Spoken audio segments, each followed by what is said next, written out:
Bien-aimés dans le Seigneur, je vous salue au nom de notre Seigneur Jésus-Christ. Je rends grâce à Dieu pour ces moments qu'il nous a donnés pour parler de sa parole.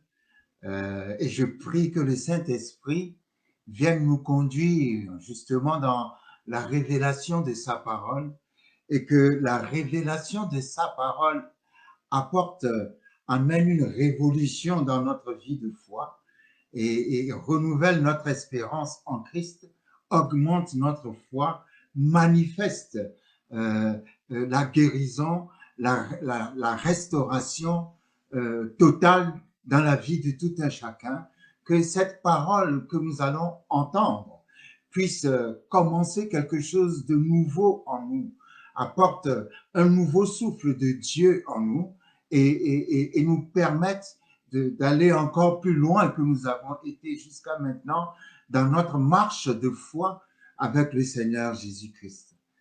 Alors, la dernière fois, nous avions parlé du psaume 121 et le Seigneur nous a encouragés au travers de ces versets réconfortants et puissants. Celui qui garde Israël est celui qui nous garde. Et rien qu'à savoir que celui qui garde Israël est celui qui nous garde, cela nous remplit de joie, d'assurance, de confiance et de foi, parce que Dieu est fidèle. Et il a toujours été fidèle et il le sera toujours. Je te rends grâce, Seigneur, pour ta fidélité dans ton amour pour tes enfants.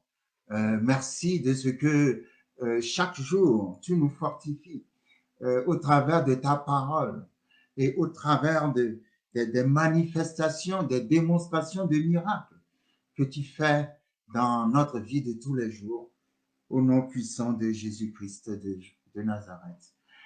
Alors, avant que nous parlions du psaume 121, nous étions sur le texte de Caleb, si vous vous souvenez. Nous parlions de Caleb qui avait eu cette parole Réma lorsqu'il demandait à Josué, il disait à Josué, donne-moi cette montagne. Et nous avions parlé de l'esprit de foi, nous avions parlé de la foi de Caleb. Et je vous invite à réécouter ces messages. Il n'est pas bon d'écouter une prédication juste une fois. Non, non, il faut encore retourner sur le même message plusieurs fois. C'est comme ça qu'on arrive à avoir la révélation de la parole. C'est en répétant, les mêmes choses. Et nous avons parlé de l'esprit de foi et nous avions dit que Caleb était un homme animé par l'esprit de foi. C'était quelqu'un qui ne doutait pas de la parole de Dieu. Et Dieu, d'ailleurs, a rendu hommage à Caleb. En parlant de Caleb, Dieu a dit de Caleb, lorsque nous lisons Nombre, chapitre 14, à son verset 24, Dieu a dit ceci, « Et parce que mon serviteur Caleb a été animé d'un autre esprit. » Vous voyez, tout le peuple disait, ce n'est pas possible qu'on puisse prendre la terre promise. Et Josué et Caleb disaient, si Dieu l'a dit, c'est que c'est possible. Et Dieu dit de Caleb, parce qu'il a eu il a été animé d'un autre esprit. Et le nom de l'autre esprit, tout le monde le connaît, c'est bien le Saint-Esprit. Caleb avait une mentalité de champion. Dieu dit, mon serviteur Caleb a été animé d'un autre esprit, et parce qu'il a pleinement suivi ma voie, je le ferai entrer dans le pays où il est allé, et ses descendants le posséderont. Vous voyez, quand vous lisez Nombre chapitre 13 et Nombre chapitre 14, Dieu a répété au moins 3 ou 4 fois cette expression en parlant de Caleb. Il a pleinement suivi ma voie. Il n'a pas suivi la voie de Dieu à moitié. Il a pleinement suivi la voie de Dieu. C'est-à-dire, pour Caleb, si Dieu l'a dit, Dieu va le faire. Donc, rien ne peut l'empêcher de croire dans ce que Dieu a dit et d'agir sur la parole que Dieu a dite. Et nous allons retourner dans ce passage parce que nous étions arrêtés à un niveau où, lorsque Moïse a envoyé les 12 espions à Canaan, ils étaient tous revenus et 10 parmi eux avaient un rapport négatif en disant que ce n'est pas possible et qu'ils ne pouvaient pas prendre la terre promise.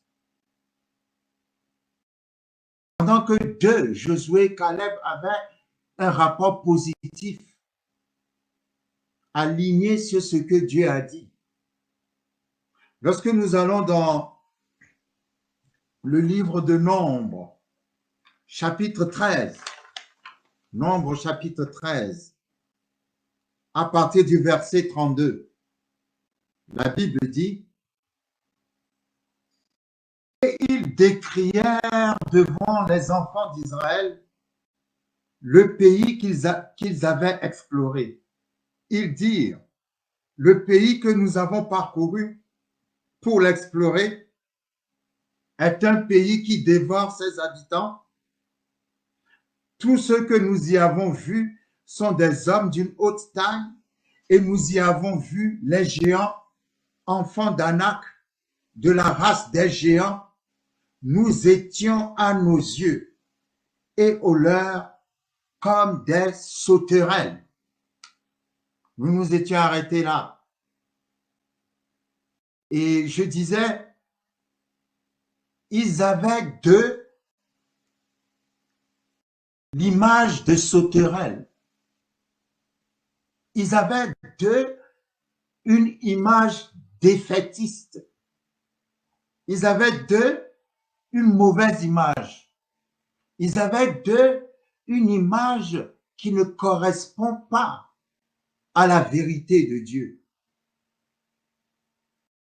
Et en tant que chrétien, c'est fondamental, l'image que tu as de toi-même.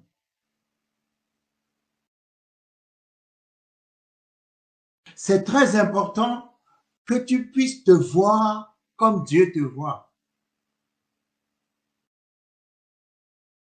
Il y a beaucoup de chrétiens qui se regardent complètement à l'opposé de comment Dieu les regarde.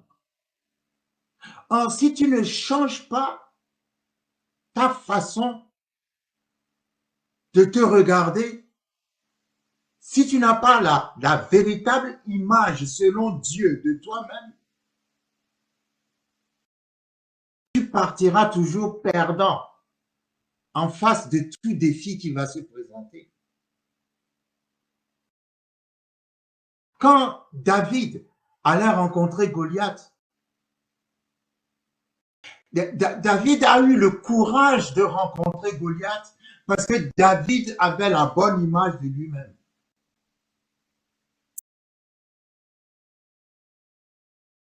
Pourquoi je dis cela? Je le dis tout le temps d'ailleurs. Il savait qu'il était un homme d'alliance, que Dieu est un Dieu d'alliance et que Dieu est fidèle à son alliance. C'est pour ça qu'il a traité Goliath d'incirconcis. Le mot incirconcis qu'il a utilisé fait directement rapport à l'alliance de Dieu. Pourquoi? Parce que Israël étant dans l'alliance avec Dieu à travers Abraham, le signe de l'alliance d'Abraham avec Dieu, c'était la circoncision. Et tous ceux qui avaient une alliance avec Dieu à travers Abraham étaient circoncis parce que c'est le signe de l'alliance. Et David a jugé Goliath en l'appelant incirconcis parce qu'il n'est pas dans l'alliance, il n'est pas circoncis. Et comment quelqu'un qui n'est pas dans l'alliance de Dieu peut terroriser les enfants de Dieu? David a dit non, non, ça ne peut pas se passer devant moi. Je suis dans l'alliance d'Abraham, je suis circoncis. Cet incirconcis, impoli de Goliath ne peut pas insulter mon Dieu et puis je vais le regarder comme ça. Je vais donner sa chair aux oiseaux du ciel et je vais lui couper la tête. Parce que David avait une bonne image de lui-même. Toute l'armée d'Israël, y compris le roi Saül, eux aussi, ils étaient dans l'alliance d'Abraham. Ils étaient dans l'alliance de Dieu. Mais ils n'avaient pas la bonne image d'eux-mêmes. Quand tu es en alliance avec Dieu, tu es le champion de Dieu. Tu es la championne de Dieu.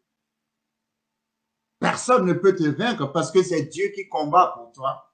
Et Dieu combat toujours pour son alliance. Il a dit à Josaphat, ne t'inquiète pas, ce n'est pas toi qui feras le combat, mais moi je combattrai pour vous. Lorsque nous lisons 2 Chroniques chapitre 20, quand vous lisez le texte de Josaphat, 2 Chroniques chapitre 20, vous allez vous rendre compte que quand Josaphat était en train de prier, Josaphat a rappelé à Dieu son alliance avec Abraham. Et dès qu'il a parlé d'Abraham à Dieu, l'esprit est tombé sur un certain Jacaziel. Et Jacaziel a prophétisé en disant, ce n'est pas vous qui combattrez, c'est moi qui combattrai pour vous. Pourquoi? Parce que Dieu défend toujours son alliance. Dieu est un Dieu d'alliance. Dès que Josaphat a parlé d'Abraham, paf, la prophétie est tombée. Dieu s'est levé, il a dit, ah, ce combat, c'est pour moi. Parce que ce territoire dans lequel vous êtes, je l'ai donné à votre père Abraham. Et personne ne peut venir vous chasser ou vous combattre ou vous faire la guerre sur ce territoire. Donc ne vous en faites pas, ce n'est pas vous qui combattrez. Moi, je combattrai pour vous. Dieu combat toujours pour son alliance. Vous croyez que c'est David qui a terrassé Goliath? Non.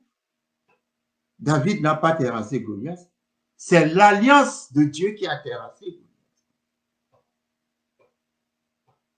Parce que Dieu, quand tu rappelles à Dieu son alliance, aïe, aïe, aïe, aïe, aïe, aïe, Dieu est un allié fidèle. Dieu ne plaisante pas avec son alliance. Israël, dans l'Ancien Testament, avait une alliance avec Dieu à travers Abraham. Et le signe de l'alliance à travers Abraham, c'était la circoncision dans la chair. Aujourd'hui, dans le Nouveau Testament, nous avons alliance avec Dieu à travers Jésus-Christ. Et le signe de notre alliance à travers Jésus-Christ, c'est la circoncision du cœur, c'est-à-dire la nouvelle naissance, c'est-à-dire le Saint-Esprit. Je crois que je suis parti trop loin sur le thème de l'alliance. Donc, c'est pour dire, en tant que chrétien, nous sommes en alliance avec Dieu au travers de notre Seigneur Jésus-Christ. Et nous devons avoir de nous, comment dirais-je, la bonne image.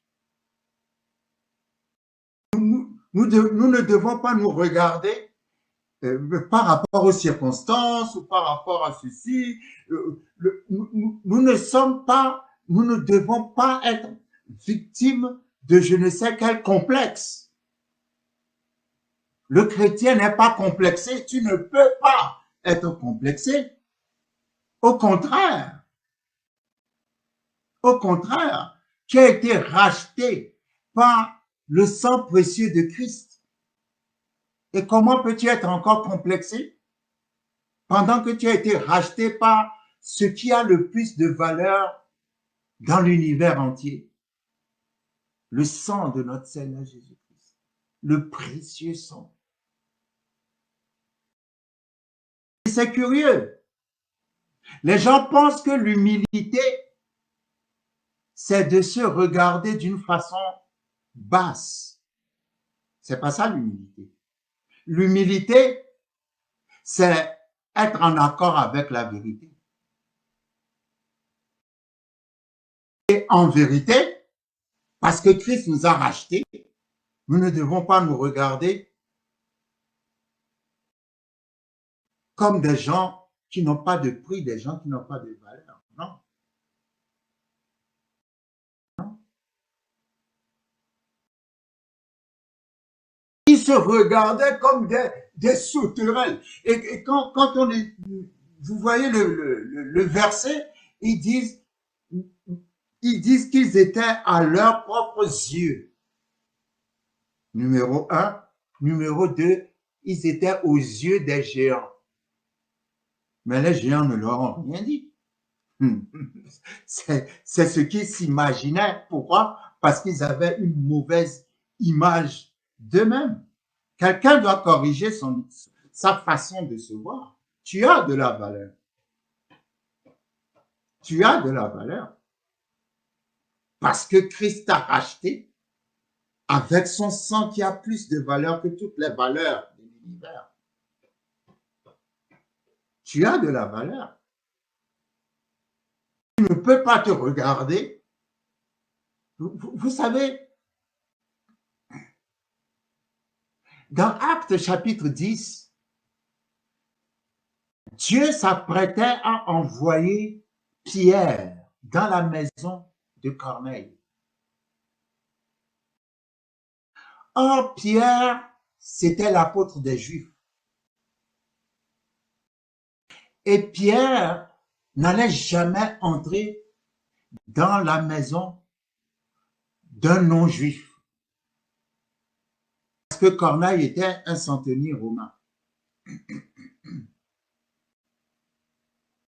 Donc, Dieu, sachant cela, mais voulant utiliser Pierre, la Bible dit que Pierre avait faim.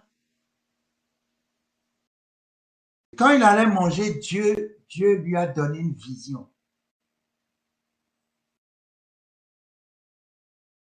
Et dans la vision que Dieu lui avait donnée, il y avait toute forme d'animaux, toute forme de nourriture que Dieu lui disait de manger. Et Pierre a réagi en disant qu'il ne peut pas manger ce qui est impur. Et Dieu lui a dit, n'appelle pas impur ce que moi j'appelle pur. N'appelle pas impur ce que j'ai sanctifié. Nous pouvons lire rapidement ce texte-là dans Actes chapitre 10. C'est très important, je sais pourquoi je dis cela. Parce que quand Dieu te donne un nom, il faut accepter le nom que Dieu t'a donné. Si Dieu dit, je t'ai justifié et je te regarde comme quelqu'un qui est sans péché, toi, tu ne viens pas dire à Dieu, ah, je suis un pauvre pécheur. Si Dieu dit, tu as la justice de Dieu qui est le contraire de pécheur, tu dois accepter que tu as la justice de Dieu parce que c'est ce que Dieu dit de toi. N'appelle pas impur ce que Dieu appelle pur. Ce n'est pas un acte d'humilité de venir devant Dieu avec l'expression pauvre pécheur. C'est un acte d'ignorance, numéro 1. Et c'est un acte de désobéissance, numéro 2. Ce n'est pas un acte d'humilité Oh Seigneur, pitié de moi, je suis un pauvre pécheur. Non, c'est pas de l'humilité. Parce que Dieu ne t'appelle pas pauvre pécheur. Dieu t'appelle juste. Celui qui a été justifié par le sang de Jésus, parce que tu as reçu Jésus comme ton Seigneur et Sauveur, tu n'es plus pécheur. Celui qui n'a jamais péché a été fait péché afin que nous devenions la justice de Dieu. Quand on reçoit Jésus comme Seigneur et Sauveur, on ne porte plus le qualificatif de pécheur. On porte le qualificatif de la justice de Dieu. Dieu dit, tu es juste. Je t'ai justifié parce que par la foi, tu as reçu mon Fils. Et toi, tu viens toujours devant lui pour dire, ah, je suis un pauvre pécheur, aie pitié de moi. Non, c'est un acte de désobéissance, de manque de foi. Et je dirais même d'orgueil. Et la Bible dit que Dieu résiste aux orgueilleux. Pourquoi je dis d'orgueil? Parce que quand tu ne reçois pas ce que Dieu dit de toi, ça veut dire que tu te considères plus intelligent que Dieu. C'est un acte d'orgueil. Si Dieu dit, je t'ai justifié, pour moi tu es sanctifié, parce que tu as reçu Jésus comme Seigneur et Sauveur, alors regarde-toi comme quelqu'un qui est sanctifié. Ne viens pas encore devant Dieu pour dire, oui, je suis un pauvre pécheur sorti de je ne sais pas d'où, un ver de terre qui sort de je ne sais quel, je sais pas, enfin, j'en sais rien moi. Juste reçois ce que Dieu dit de toi. La Bible dit, lorsque nous lisons Actes chapitre 10, Pierre eut faim. Acte 10 à partir du verset 10. Il eut faim et il voulut manger. Pendant qu'on lui préparait à manger, il tomba en extase. Il vit le ciel ouvert et un objet semblable à une grande nappe attachée par les quatre coins qui descendait et s'abaissait sur la terre, et où se trouvaient tous les quadrupèdes et les reptiles de la terre et les oiseaux du ciel. Et une voix lui dit, lève-toi, Pierre, tue et mange. Mais Pierre dit, non, Seigneur, car je n'ai jamais rien mangé de souillé ni d'impur. Et pour la seconde fois, la voix se fit encore entendre à lui. Ce que Dieu a déclaré pur, ne le regarde pas comme souillé. Ce que Dieu a déclaré pur, ne le regarde pas comme souillé. En acceptant Jésus comme Seigneur et Sauveur, Dieu dit tu es juste. Dieu dit tu es pur. Dieu dit tu es sanctifié. Dieu déclare que tu es juste. Alors toi maintenant, ne viens pas te présenter devant Dieu pour dire que tu es un pauvre pécheur. Nous avons dit, il n'y a pas très longtemps, que le pécheur, c'est celui qui n'a pas reçu Jésus comme Seigneur et Sauveur. Mais celui qui a reçu Jésus comme Seigneur et Sauveur n'est plus pécheur.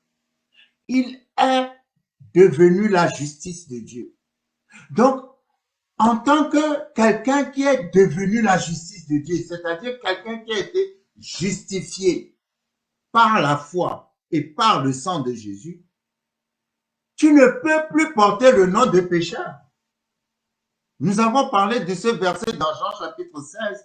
Jésus a dit, l'Esprit de Dieu viendra pour vous convaincre du jugement, pour vous convaincre de la justice et pour vous convaincre du péché.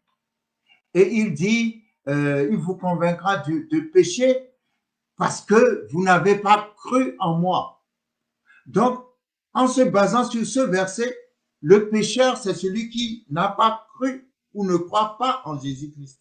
Mais à partir du moment où tu crois en Jésus-Christ, tu n'es plus pécheur, tu es la justice de Dieu, c'est-à-dire tu as été justifié par ta foi en Christ et justifié par le sang de Christ qui t'a racheté. Donc, le chrétien ne doit plus s'appeler pécheur. Tu ne peux plus venir encore devant Dieu pour dire, oh, je suis un pauvre pécheur. Non, tu étais pauvre pécheur quand tu ne connais pas Jésus. Maintenant qu'il est le Seigneur de ta vie, tu es la justice de Dieu. Même si tu as péché, tu es la justice de Dieu qui a péché.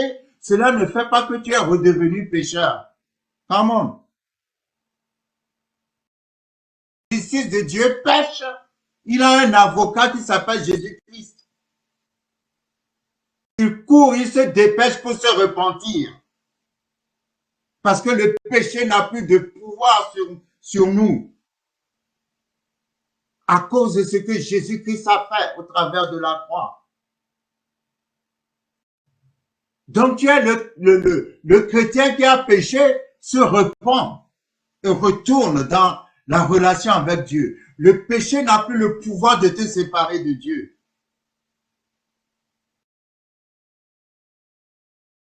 Il n'y a aucun péché qui est plus grand que l'amour de Dieu. Il n'y a aucun péché qui est plus grand que ce que Jésus-Christ a fait sur la croix. Donc, en tant que chrétien, il peut arriver que tu fasses un faux pas.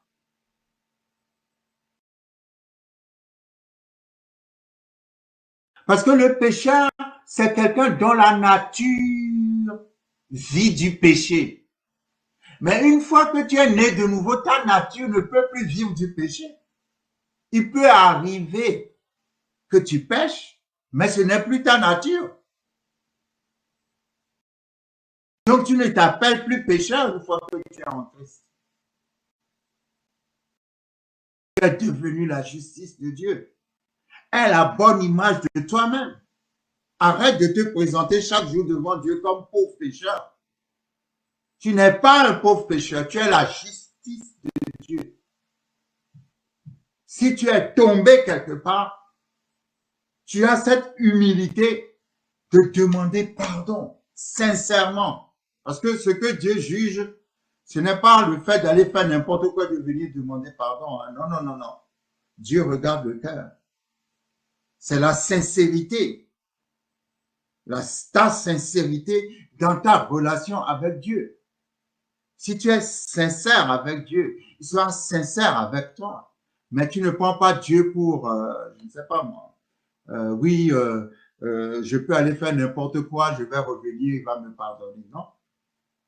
Si tu vas faire n'importe quoi, numéro un, il y aura les conséquences de ce n'importe quoi que tu as fait. Ça, c'est numéro un. Et Dieu n'est pas obligé de te pardonner si tu fais exprès ou si tu fais les choses d'une façon désinvolte. Non, non, il faut être sincère avec Dieu, il faut être vrai avec Dieu. Vous voyez, quand vous lisez les psaumes de David, David n'était pas parfait, mais il était sincère avec Dieu.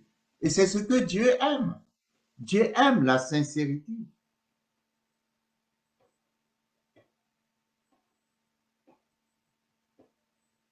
La Bible dit dans 1 Jean chapitre 2, mes petits-enfants. Alors en utilisant déjà le terme de mes petits-enfants, nous comprenons que Dieu s'adresse à ses enfants, c'est-à-dire à des gens qui sont nés de nouveau. Il dit, je n'aimerais pas que vous péchiez. Mais si quelqu'un a péché, il sache qu'il a un avocat, Jésus-Christ le juste. Donc le péché ne peut plus te séparer de Dieu dans ta marche sincère avec Dieu. Donc, numéro un, pour transformer ton image, arrête de te regarder comme un pauvre pécheur. Si tu es en Christ, tu n'es plus pécheur. Tu es la justice de Dieu. Quel que soit ce qui se passe, quel que soit ce que les gens pensent de toi, ce que les gens disent de toi, Dieu lui dit qu'il te déclare juste. Et c'est ce que Dieu dit qui est vrai, que tous les hommes soient trouvés menteurs. Que Dieu seul soit trouvé vrai. Donc, nous avons plusieurs exemples dans la Bible où les gens se regardent toujours en dessous de ce qu'ils sont. Lorsque Nous prenons par exemple l'exemple de, comment dirais-je, de Saül. Dans 1 Samuel chapitre 9, lorsque Samuel a dit à Saül, au roi Saül, tu vas être le prochain roi d'Israël, le roi Saül a répondu à Samuel ceci. Il a dit à Samuel, alors, 1 Samuel chapitre 9, versets 20 à 21. Ne t'inquiète pas des ânesses que tu as perdues il y a 3 jours, car elles sont retrouvées. Et pour qui est réservé tout ce qu'il y a de précieux en Israël? N'est-ce pas pour toi et pour toute la maison de ton père? C'est une manière que Samuel avait de dire à Saül que c'est lui qui va être le prochain roi. Et écoutez ce que Saül répond. Saül répondit, ne suis-je pas benjamite de l'une des plus petites tribus d'Israël, et ma famille n'est-elle pas la moindre de toutes les familles de la tribu de Benjamin? C'est-à-dire, il estimait qu'il était sorti d'une petite famille, d'une petite tribu. Donc, à cause de cela, il ne voyait pas comment il pouvait être roi. Mais il se regardait d'une manière différente de la manière dont Dieu le regardait. C'est très dangereux pour un chrétien ou une chrétienne de se voir d'une manière différente de la manière dont Dieu te voit. Fais tout pour arriver à te voir comme Dieu te voit. Parce que tu n'es pas ce que tu crois que tu es. Tu es beaucoup plus que ce que tu crois que tu es. Et je dis toujours, Éphésiens 3:20 parle de notre Dieu et dit ceci, à celui qui peut faire infiniment au-delà de tout ce que nous pensons et imaginons en accord avec la puissance qui agit en nous. Celui qui peut faire numéro 1 infiniment, numéro 2 au-delà, numéro 3 de ce que nous pouvons penser, numéro 4 et imaginer. Comment? Avec un Dieu comme ça, tu ne peux pas encore te rabaisser, te dévaluer, te voir comme quelqu'un qui n'a pas de valeur. Celui qui peut faire infiniment au-delà de tout ce que tu peux penser et imaginer ne te regarde pas comme tu te regardes. Oh, come on. Juge chapitre 6. Les Madianites venaient toujours pour piller la récolte des Juifs, la récolte d'Israël. À chaque fois, quand c'est le temps de la semence, on ne les voit pas. Mais quand c'est le temps de la récolte, ils viennent pour tout piller. Et parmi ces gens, il y en avait un que Dieu avait choisi pour être le leader parmi le peuple d'Israël. Il s'appelait Gédéon. Lorsque l'ange de l'Éternel, qui est une manifestation de Christ, l'ange de l'Éternel était venu lui parler, Gédéon, la Bible dit, était en train de se cacher. Et quand l'ange est arrivé, l'ange l'a appelé vaillant héros. Comment peux-tu appeler vaillant héros quelqu'un qui est un vaillant peureux? Come on.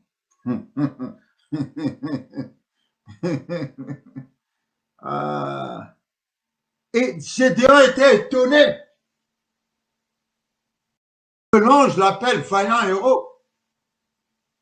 L'ange lui dit, tu as été choisi pour délivrer Israël. Il dit à Israël, je suis le plus petit de ma famille et ma famille est la plus pauvre en Manassé. À chaque fois qu'il y a un appel de Dieu sur la vie de quelqu'un, la personne trouve toujours que elle est trop basse, elle ne mérite pas, elle n'est pas digne, elle n'est pas qualifiée, et ainsi de suite. Et il a résisté à l'ange. L'ange a dû lui donner des preuves sur preuves, des preuves sur preuves, avant de convaincre Gédéon. Mais Gédéon n'arrivait pas à se voir comme Dieu le voit. Et c'est extraordinaire parce que quand vous lisez le texte, à un moment donné, l'ange lui dit, va avec cette force que tu as. Et Gédéon va répondre à l'ange, comment délivrerai-je Israël? L'ange lui dit, va avec cette force et lui demande à l'ange, comment délivrerai-je Israël?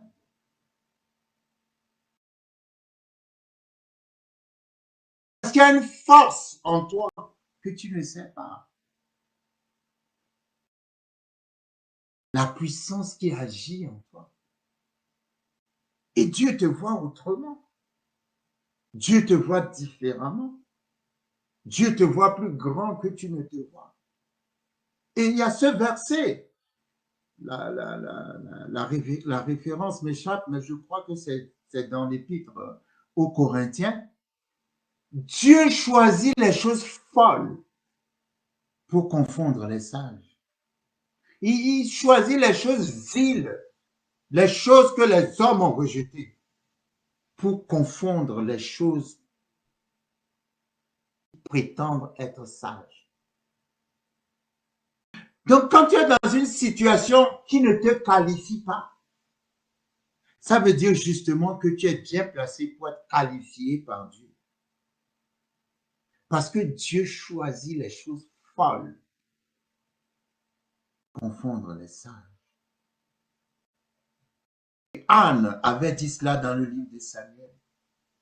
Tu prends le pauvre et l'indigent et tu les fais asseoir à la table des grands. Ah, come on! Ce matin, je viens avec cette prophétie dans la maison de quelqu'un.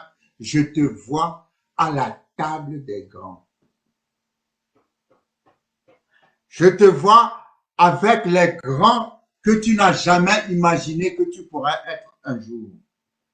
Avec qui tu ne t'es jamais vu. Les grands que tu n'as jamais pensé que tu pourras rencontrer un jour. Je te vois assis à la table des grands.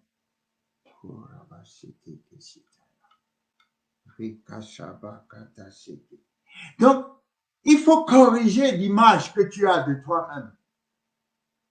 Et en corrigeant cette image-là, numéro 1, cela va fortifier ta foi. Numéro 2, ta marche avec le Seigneur sera différente. Ta marche avec le Seigneur sera ferme. Tu auras cette assurance, cette confiance en toi et dans le Seigneur. Pourquoi numéro 1? Parce que tu sais qui tu es en Christ. Et vous savez, le titre de mon intervention, c'est En Christ. En Christ.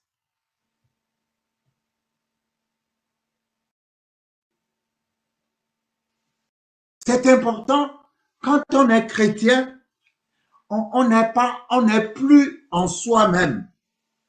Mais quand on est chrétien, on est en Christ.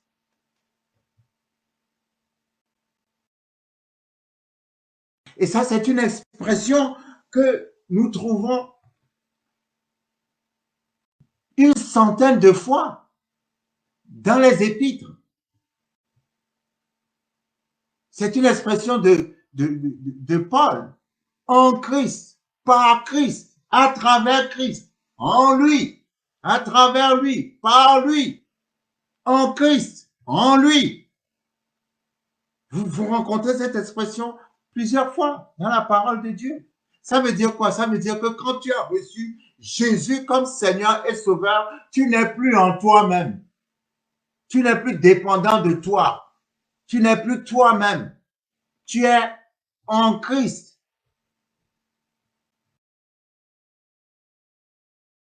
Tu es en Christ. Alors, il y a ce verset je crois que c'est dans Apocalypse, hein, ce verset qui parle de Jésus-Christ et qui dit que Jésus a fait de nous. Alors, Apocalypse, chapitre 1, à son verset 6. Jésus, la Bible dit, et qui a fait de nous un royaume des sacrificateurs pour Dieu son Père. À lui soit la gloire et la puissance au siècle des siècles. Ça, c'est la version seconde. La Bible du semeur dit, Apocalypse 1, verset 6, il a fait de nous, Jésus a fait de nous un peuple de rois,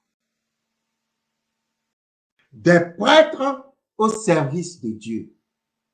Jésus a fait de nous des rois et des reines.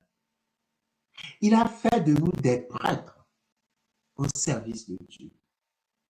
Est-ce que quelqu'un s'est déjà levé un matin et s'est considéré lui-même comme un roi ou une reine? Et pourtant, la Bible dit, Jésus a fait de nous des rois, des reines et sacrificateurs, prêtres de Dieu. Alors j'imagine cette image-là, et toi qui as été fait roi, toi qui as été fait reine, sacrificateur de Dieu, qui entre dans la présence de Dieu, prêtre, tu te regardes comme une sauterelle. Si tu te regardes comme une sauterelle, quand est-ce que tu vivras les bénéfices et les avantages de roi ou de reine? Ah, come on! Par la foi, parce que tu es roi, parce qu'il a fait de toi une reine, toute situation de tribulation doit se prosterner devant toi. Come on! Je dis parce que tu es roi, parce que tu es reine, aucune situation ne peut te dominer. Toute situation doit se prosterner devant toi parce que c'est comme ça le protocole des rois. Pendant ce temps, toi tu te regardes comme une sauterelle.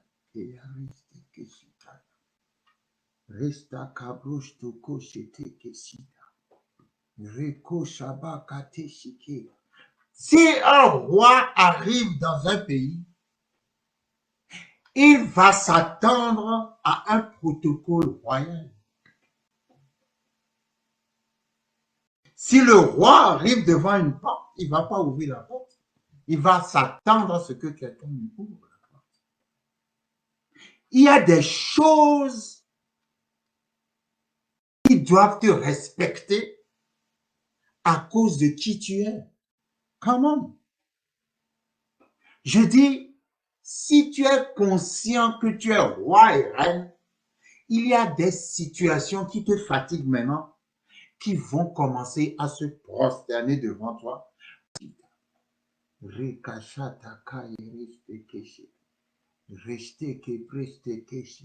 Un protocole royal doit être autour de toi. Les situations doivent te traiter comme un roi. Les situations doivent te traiter comme une reine.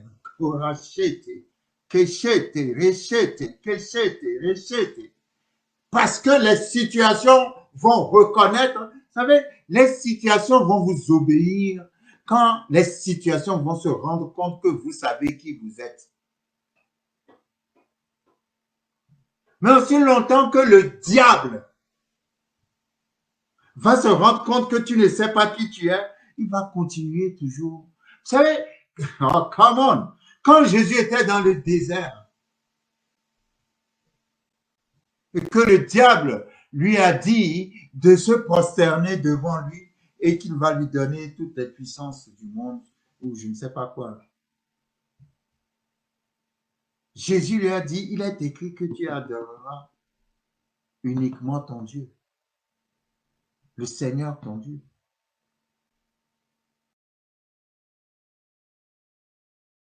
Moi, je crois que Jésus est en train de lui dire, c'est plutôt à toi de m'adorer parce que je suis ton Seigneur et ton Dieu. Ah, come on. Come on, come on, come on. Le diable veut toujours jouer sur l'image. Je déclare dans la vie de quelqu'un ce matin, tu ne seras plus victime des situations, mais les situations seront victimes de toi.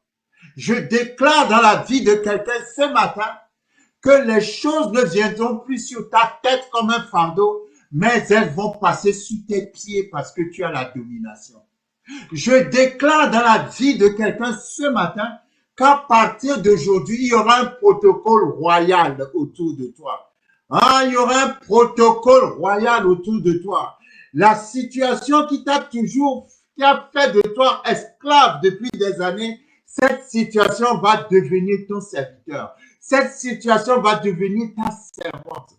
Tout ce qui jusqu'ici t'a dominé ne va plus te dominer. Mais j'introduis par la foi dans ta vie le protocole royal au nom puissant de Jésus parce que Jésus a fait de toi un roi, Jésus a fait de toi une reine, Jésus a fait de toi prêtre et sacrificateur dans le nom puissant de Jésus. Quand tu vas retourner dans ce travail où on ne t'a jamais respecté, au nom de Jésus, il y aura un protocole royal autour de toi. Tu vas être étonné de la manière dont les gens vont te traiter parce que tu es le roi de Jésus, parce que tu es la reine de Jésus. La Bible dit Jésus lui-même est le roi des rois. Le roi des rois en question, les rois en question, c'est toi et moi. Et partout où tu vas aller, je déclare à partir d'aujourd'hui un protocole royal autour de toi. Come on. Kurabashitaya. Rebakasheteke. Rekostebresteke. Toutes les situations qui sont un fardeau sous ta tête passent sous tes pieds. Au nom de Jésus. Il a fait de nous des rois, des reines et des sacrificateurs.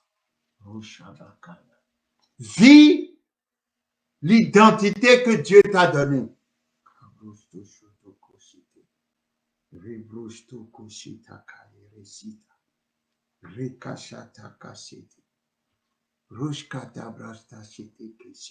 La Bible dit, lorsque nous allons dans Genèse, comment dirais-je, chapitre 1, si je ne me trompe, ouais, c'est Genèse chapitre 1, la Bible dit clairement,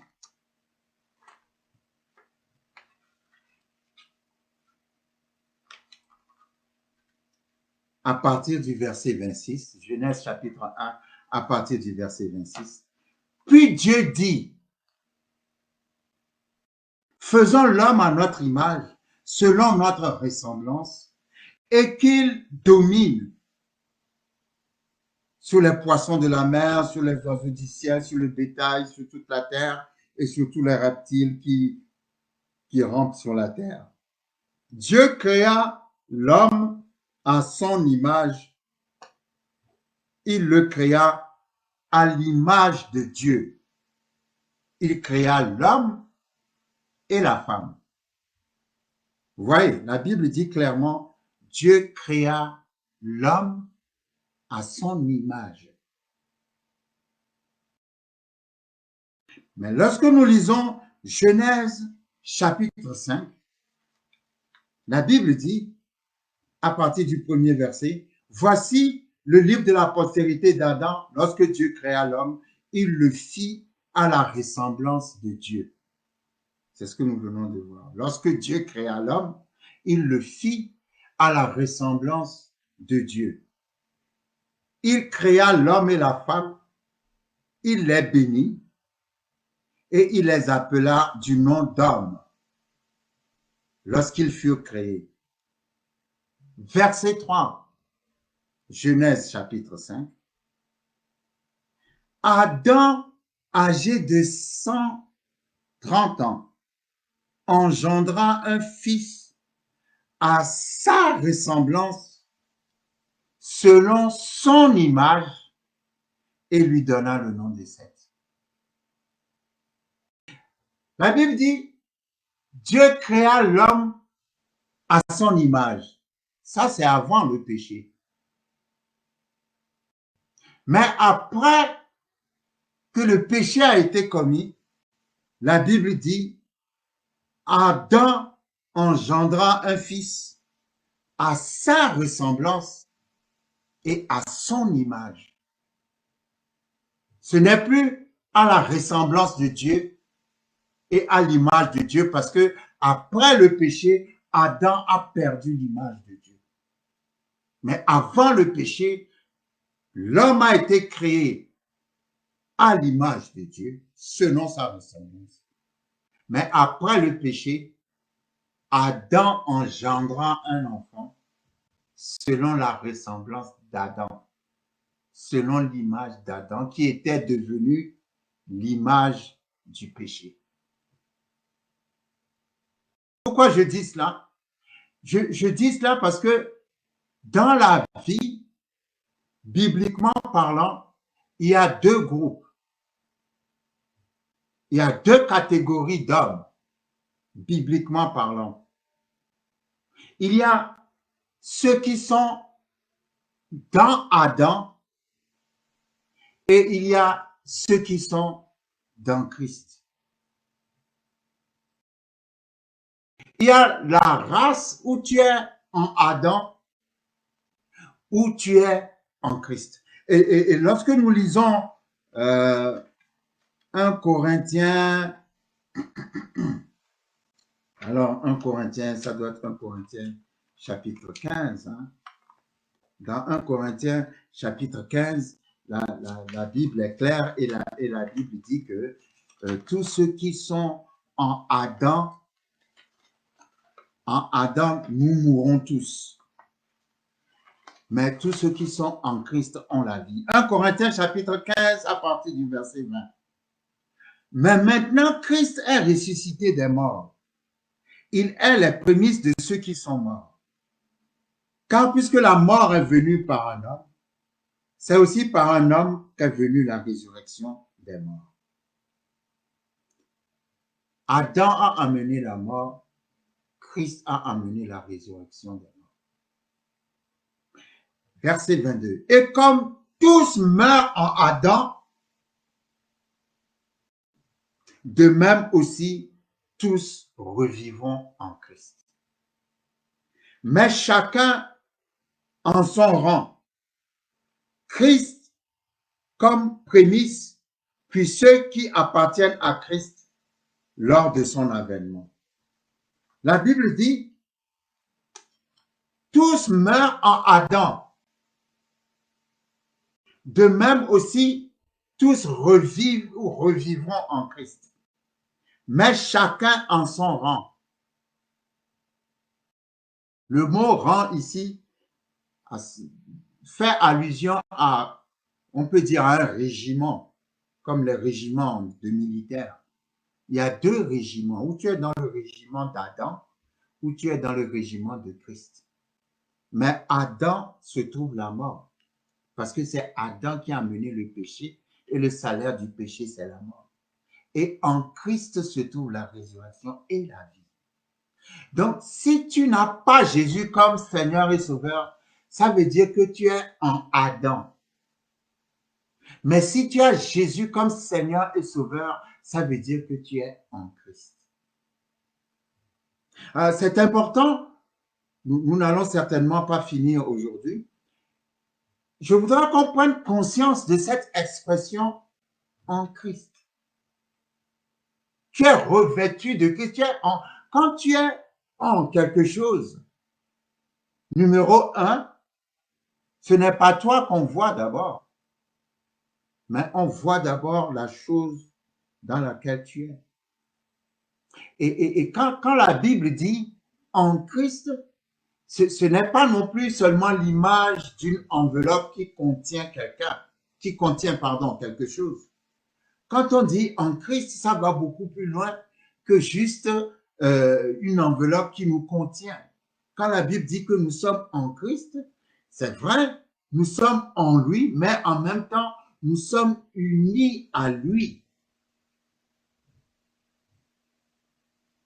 Déjà même, le fait que tu sois complexé, il y a un problème parce que Christ n'est pas complexé.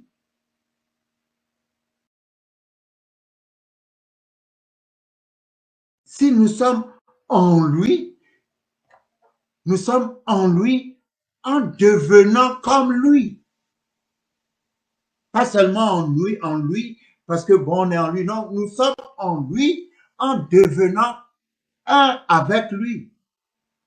La Bible dit, lorsque nous lisons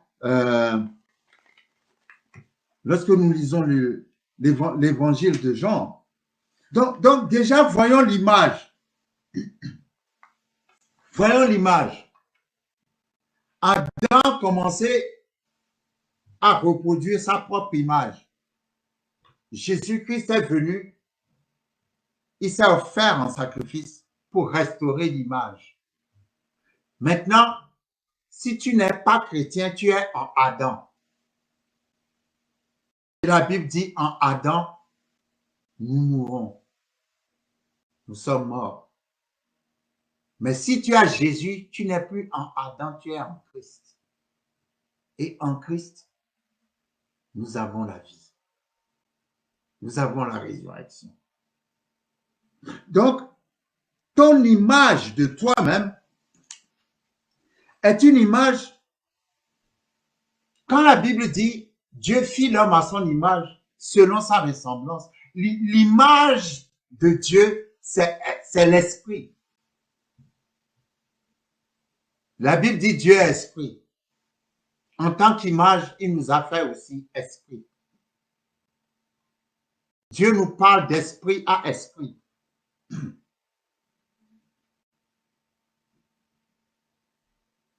Nous sommes esprit, il est esprit. C'est ça l'image de Dieu. Et la Bible dit, selon sa ressemblance. Bon, selon sa ressemblance, j'ai souvent tendance, et ça c'est personnel, hein, c'est pas quelque chose que j'enseigne comme une doctrine. Pour moi, selon sa ressemblance, Dieu est en trois, Père, Fils et Saint-Esprit. Il a créé l'homme selon sa ressemblance, c'est-à-dire l'homme en trois parties, corps, âme et esprit. Ça a été révolutionnaire dans ma vie de chrétien et dans ma vie de foi. Lorsque j'ai appris, j'ai été enseigné que l'homme est en trois parties. Et j'ai trouvé que c'est une base incontournable pour la foi. L'homme en trois parties, corps, âme et esprit. Lorsque nous lisons 1 Thessaloniciens chapitre 5 à son verset 23, la Bible dit que le Dieu de paix vous sanctifie lui-même tout entier. Oui, que le Dieu de paix vous sanctifie tout entier. Et que tout votre être, l'esprit, l'âme et le corps soient conservés irrépréhensibles. Alors vous voyez, la Bible dit que le Dieu de paix vous sanctifie lui-même tout entier. Donc, l'homme tout entier, c'est l'esprit, l'âme et le corps. L'esprit, l'âme et le corps. L'homme est en trois parties. Dieu est en trois, mais les trois sont une seule personne. C'est ça pour moi la ressemblance. Sinon, l'image, c'est que Dieu est esprit et nous aussi, nous sommes esprits. Lorsque nous disons que nous sommes sauvés, ce ne sont pas les trois parties de l'homme qui sont sauvées. Lorsque nous sommes sauvés, nous recevons le salut dans notre esprit. Le Saint-Esprit vient habiter dans notre esprit. Le salut de l'esprit est au passé composé. parce que nous avons déjà reçu Jésus, il habite dans notre esprit.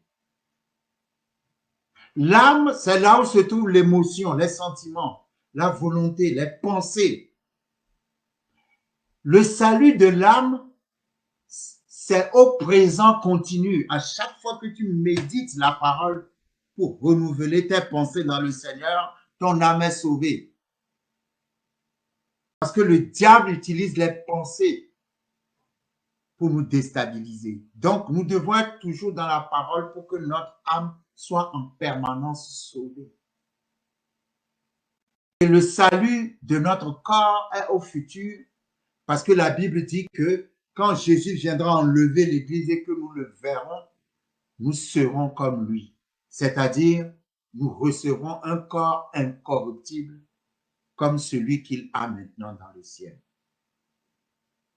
Donc, le salut de l'esprit au passé, le salut de notre âme présent continu, le salut du corps pendant l'enlèvement futur.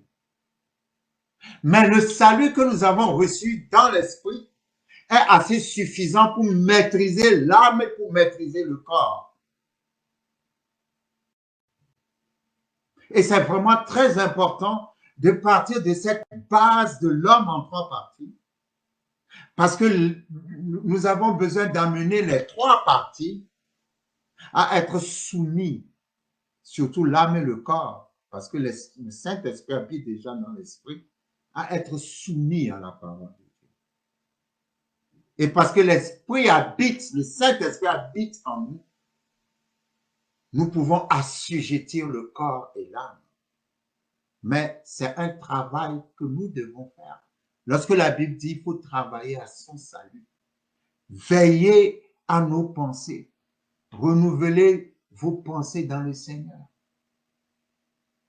C'est tout un travail. Donc le christianisme, ce n'est pas j'ai reçu Jésus et puis tu vas dormir. Merci Seigneur pour ta parole. Nous allons continuer parce que le temps est expiré. Mais nous allons continuer parce que je voudrais qu'on développe ce thème dont la Bible parle en Christ. En Christ. Vous savez, dans Jean chapitre 14, à partir du verset 19, la Bible dit ceci: encore un peu de temps et le monde ne me verra plus. Mais vous me verrez car je vis et vous vivrez aussi. Et c'est Jésus qui parle et il dit: en ce jour-là, vous connaîtrez que je suis en mon Père, que vous êtes en moi et que je suis en vous. Vous connaîtrez que je suis en mon Père, que vous êtes en moi et que je suis en vous. Donc, ça fait une sorte d'unité qu'on ne peut pas diviser. Ça fait il est en nous et nous sommes en lui. Commence déjà à corriger ton image parce que tu es en Christ. En Christ, ça veut dire tu es appelé à être comme Christ. Tu as l'image de Christ. Pas l'image d'un défaitiste. Non, non. Pas l'image d'un défaitiste. Je vais terminer avec ce verset. Ce verset, Colossiens chapitre 1, verset 12 à 14. Rendez grâce au Père qui vous a rendu capable d'avoir part à l'héritage des saints dans la lumière, qui nous a délivrés de la puissance des ténèbres, qui nous a transportés dans le royaume du Fils de son amour, en qui nous avons la rédemption, la rémission des péchés. Extraordinaire. Numéro 1, tu es quelqu'un qu'il a délivré des ténèbres. Numéro 2, il t'a transféré, transporté du royaume des ténèbres. Maintenant, tu es dans le royaume de la lumière, tu es dans le royaume de l'amour de son Fils. Numéro 3, en son Fils, tu as été racheté. Tu as la rédemption. Tu n'es plus esclave. Tu es libre. Et numéro 4, en lui, tu as été pardonné. La rémission des péchés. Rien que dans ce verset, tu peux te voir sous une image complètement triomphante, délivré des ténèbres, maintenant dans son royaume d'amour.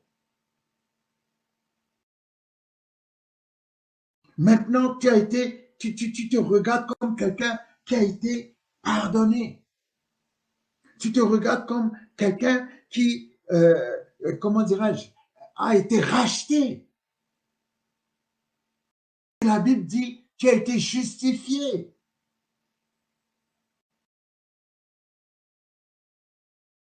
Seigneur, merci pour ta parole. Merci parce qu'au travers de ta parole, nous brisons toute forme de complexe d'infériorité. Merci parce que tu nous apprends à avoir la bonne image de nous-mêmes. Quand Esther allait rencontrer le roi, il y avait une loi qui disait que si ce n'est pas le roi qui t'invite et que toi-même tu décides d'aller le voir,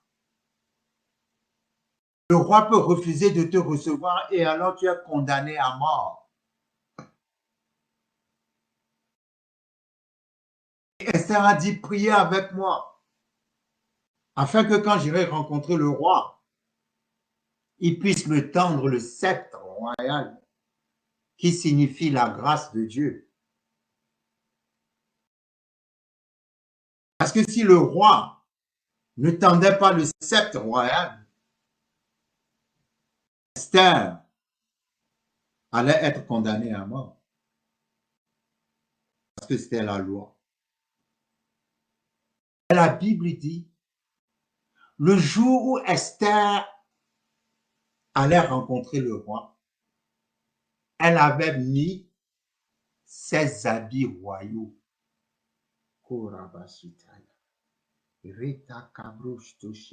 Avec les habits royaux, elle ne pouvait pas être condamnée à mort parce qu'elle avait l'image d'elle-même, la véritable image d'elle-même, parce qu'elle est reine.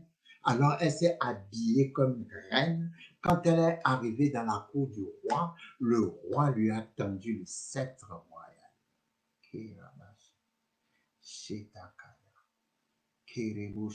Que l'Esprit de Dieu nous apprenne à garder notre robe de justice. Les vêtements royaux d'Esther, c'est l'image de la robe de justice. La robe de justice signifie tu as été justifié, tu es juste. Il n'y a plus de condamnation qui pèse sur toi. Seigneur, merci pour ta parole. Nous allons y revenir. Nous allons y revenir. Merci Seigneur. Merci de nous avoir rachetés. Merci de nous avoir justifiés. Merci d'avoir changé notre image de pécheur en justice de Dieu. Merci d'être notre Dieu tout-puissant. Merci d'avoir été sur la croix pour nous. Merci pour ton corps qui a été brisé. La Bible dit que ton corps a été brisé par tes meurtrissures, nous avons guéri. Alors que nous prenons le pain, Seigneur, je confesse et déclare dans le nom de Jésus la guérison ce matin. Dans le nom de Jésus-Christ de Nazareth, toute personne prisonnière de la maladie, tu es libre et libéré. Cette chaîne tombe dans le nom de Jésus, dans le nom puissant de Jésus, alors que nous mangeons le corps de Christ.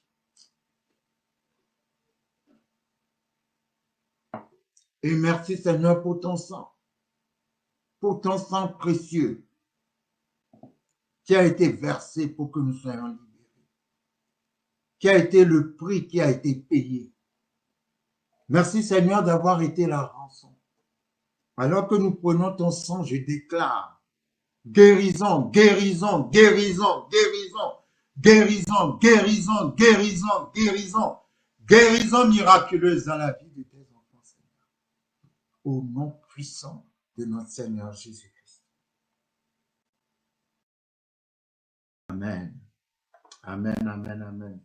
Jusqu'à ce que nous puissions nous voir comme Dieu nous voit, savoir qui nous sommes réellement en Christ. Et à partir de là, cela va vraiment révolutionner notre marche de foi avec le Seigneur. Que le Seigneur vous bénisse abondamment et à dimanche prochain. Merci.